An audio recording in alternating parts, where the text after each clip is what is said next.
तो नमस्कार साथियों, आज हम फिर एक नया विषय लेकर आए हैं।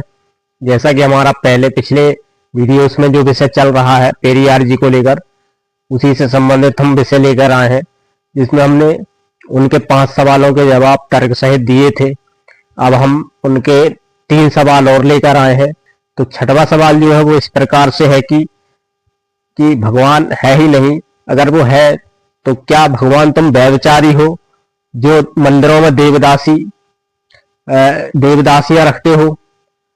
तो ये इसका जो सवाल है पेरियार जी का, इसका जवाब सवाल का जवाब हम तर्क से देते हैं। क्या है कि भगवान व्यभिचारी नहीं है, ना ही उन्हें देवदासियों की आवश्यकता है। ये जो प्रथा है, जो पहले पुराने समय में मंदिरों में भगवान की सेवा के लिए देवदासियां, पुजारियों का कहना था कि मंदिरों में भगवान की सेवा के लिए देवदासियों की आवश्यकता होती है। लेकिन होता यह था कि वो पूजा तो होती थी भगवान की, लेकिन धीरे धीरे जो पुजारियों के मन में दोष आ जाता था, तो उन देवदासियों के साथ दुष्कर्म करने लग जाते थे, तो उनको बच्चे होने लगे थे। तो ये धीरे धीरे ये समझ में आने लगा था, तो उसको बंद किया गया। फिर उसको समाज सुधारकों के द्वारा उसको फिर बाद में समझ में आने लगा कि भगवान बिना उसके व्यभिचारी नहीं है और ये पुजारी इनके साथ कुछ गड़बड़ करते हैं। तो फिर इस तरह से इस देवदासी प्रथा का भी अंत हो गया था। तो इसको समझने की जरूरत है, क्योंकि भगवान व्यभिचारी नहीं होते। व्यभिचारी भगवान पर ये दोष लगाना भी उचित नहीं है, क्योंकि ये सब पुजारियों का किया हुआ था।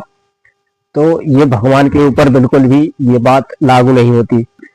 7वां सवाल है पेरियार जी का, वो है कि क्या भगवान तुम कमजोर हो जो कि बलात्कार होते हैं उनको तुम रोक नहीं पाते हो। तो इसका समझने की जरूरत है कि भगवान कमजोर नहीं है और वो चाहें तो बलात्कार को रोक भी सकते हैं। लेकिन होता ये है कि लोगों के पास भगवान का राइट नंबर नहीं होता, यानी उनका जो वास्तविक ओरिजिनल जो नाम है वो लोगों के पास होता नहीं है, और वो समाज में उसी विचारधारा को लेकर, पुरानी व्यवस्था को लेकर के उस भगवान को भूल जाते हैं। वो निचले स्तर पर पूजाएं करते रहते हैं, बाकी भगवान को वो जानते ही नहीं है, क्योंकि जो ऊपर जो बड़े बड़े धर्मगुरु बैठे होते हैं वो भगवान तक पहुंचने का रास्ता बता ही नहीं पाते।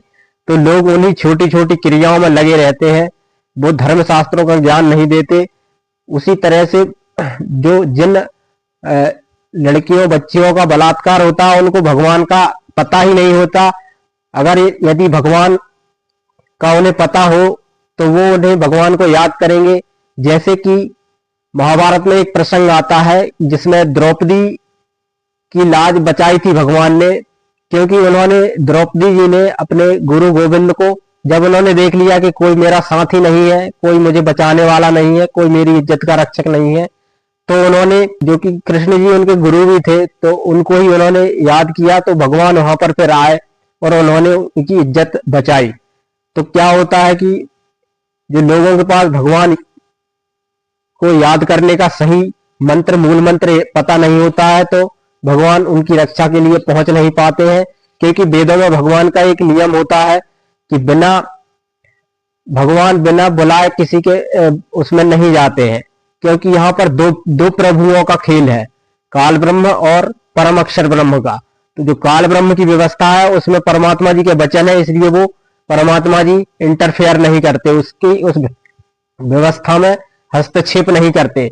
यदि वो काल ब्रह्म की व्यवस्था ना होती तो परमात्मा अवश्य ही बलात्कार नहीं होने देते। लेकिन यहाँ पर 2 खिलाड़ी हैं, एक काल है और एक दयाल है, यानी इनको हम शैतान और भगवान 2 नामों से भी कह सकते हैं।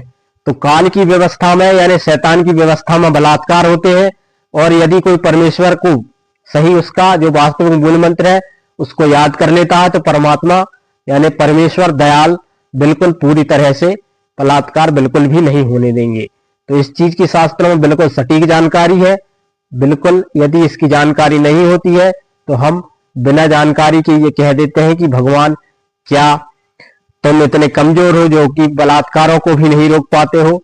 भगवान बिल्कुल कमजोर नहीं है। ये बात भी पेरियार जी का सिद्धांत बिल्कुल ही उस धर्म ग्रंथों के विपरीत है। तो ये उनका 7वां सवाल था।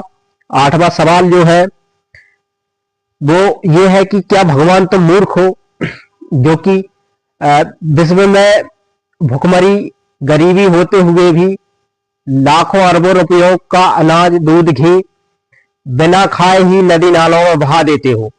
तो इस पर भी विचार करना है, क्योंकि भगवान ना ही दूध घी अनाज खाते हैं और ना उनको नदी में बहाने का बोलते हैं।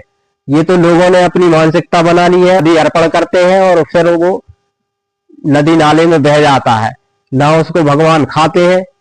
तो ये सिर्फ अपनी एक व्यक्तिगत मानसिकता है। इसमें बिल्कुल भी ये बात उचित नहीं है कि भगवान मूर्ख हैं जो कि बिना खाए ही व्यर्थ में सामान को बहा देते हैं। तो ये बात बिल्कुल शास्त्र विरुद्ध है, बिना जानकारी की बात है।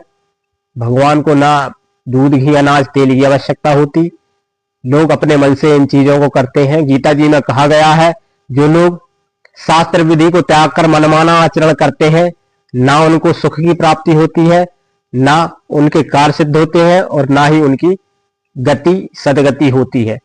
तो ये सब चीजें उनको प्राप्त नहीं होती।